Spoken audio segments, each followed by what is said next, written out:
Welcome to this explainer. Today, we are going to unpack one of the absolute most transformative and frankly turbulent periods in all of human history.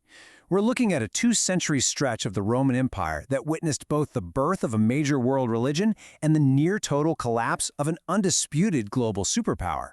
It's just a fascinating story of how belief systems, military ambition, and economic realities violently intersect. So we're anchoring our timeline from roughly 4 BC to 260 AD. And I want to be clear, this isn't just a dry story of emperors drawing borders on a map. No way. This is an era defined by radical ideological shifts and a devastating systemic crisis. We're actually going to see how a tiny, marginalized splinter group in a restless province grew into a massive movement that completely challenged the traditional Roman worldview and did it right at the exact moment the empire itself began to fracture from within. Here's a quick look at our roadmap. First up, Christianity's Judean origins. Second, we'll look at the movement's massive challenges and early growth. Third, we'll dive into the traditional Roman religion and philosophy of the time. And finally, the devastating 3rd century crisis. All right, let's jump right into Section 1, Christianity's Judean origins. Picture this. In the early 1st century, Palestine was basically a geopolitical powder keg. The local population was just being crushed under harsh Roman rule and incredibly high taxation. So in this deeply unsettled environment, Jesus begins his career as a teacher and healer up in the northern region of Galilee.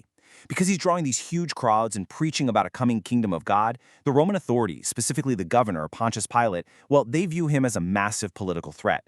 To maintain social order, they execute him in Jerusalem around 30 AD. But unlike so many other executed dissidents from that era, his influence didn't just die with him.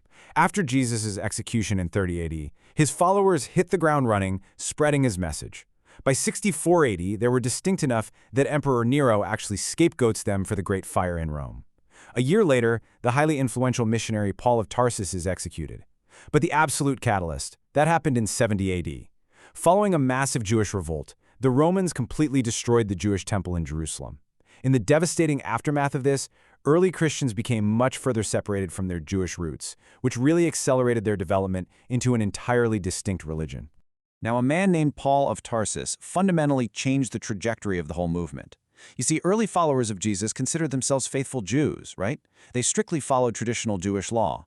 But Paul wanted to take this message outward to non-Jews in places like Syria, Asia Minor, and Greece. So to make conversion way easier for these urban populations, essentially removing the absolute highest barriers to entry, Paul drops the requirements for male circumcision and those strict Jewish dietary restrictions.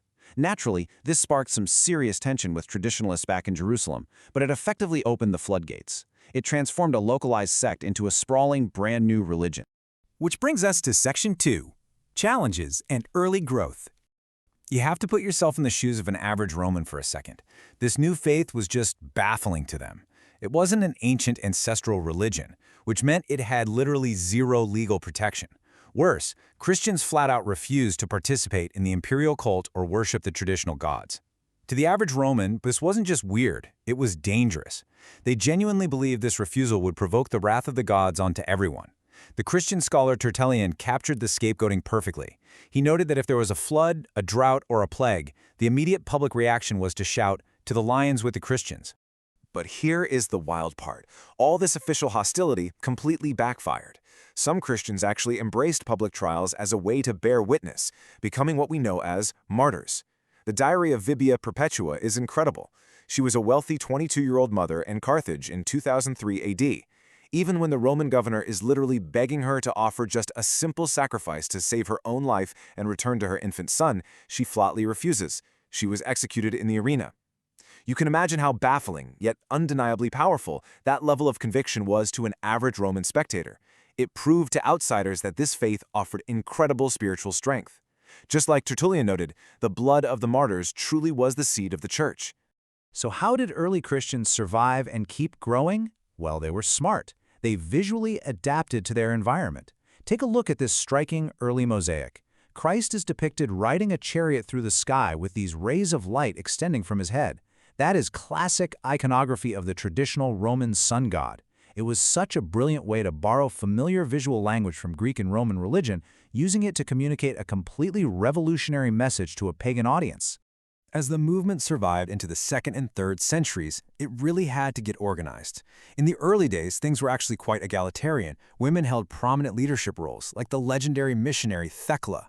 But to survive long-term and unify all these fractured groups, the church started establishing a much stricter hierarchy of male bishops to define the true doctrine, or orthodoxy. Ironically, while this new strict male hierarchy pushed women into inferior roles, many women found a pretty fascinating loophole. Choosing a life of celibacy actually granted them a measure of social status, independence, and spiritual authority that was entirely outside the control of men.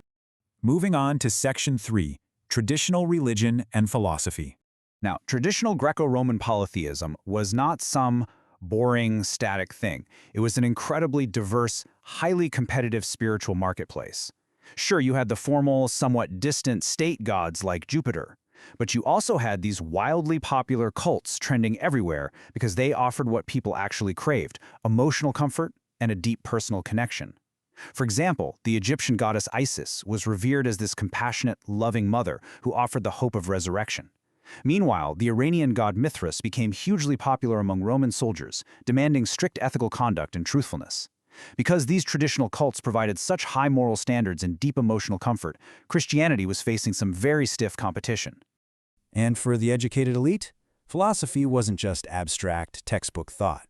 It was basically their version of modern self-help and resilience training. Stoicism was far and away the most popular.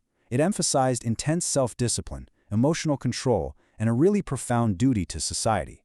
A bit later, you get Neoplatonism, which offered a path to spiritual purity. It taught that through rigorous self-discipline and intellectual pursuit, your soul could achieve a mystical union with the universal good. These frameworks were absolutely crucial for providing deep intellectual comfort during some incredibly harsh times. And make no mistake, these philosophies were lived realities.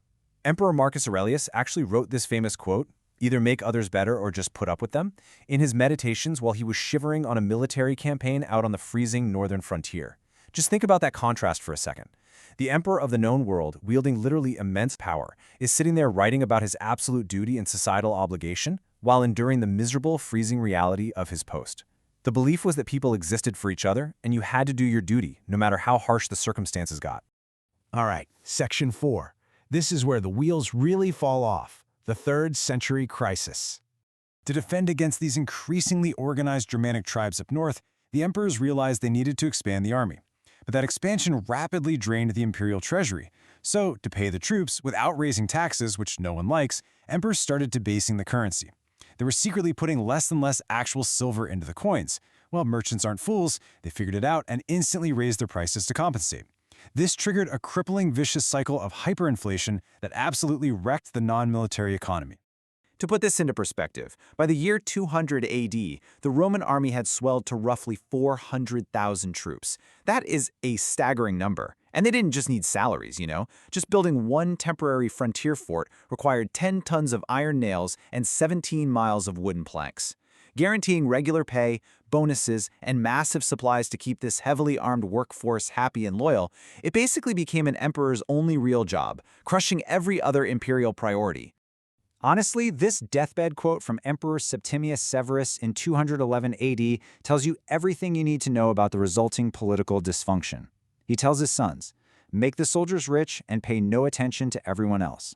And his son, Caracalla, actually followed this disastrous advice. He raised soldier pay by another 50%, spent wildly on grandiose projects, and even granted citizenship to almost everyone in the empire in 212 AD. But don't be fooled, that wasn't some noble act of inclusion, it was a desperate tax grab.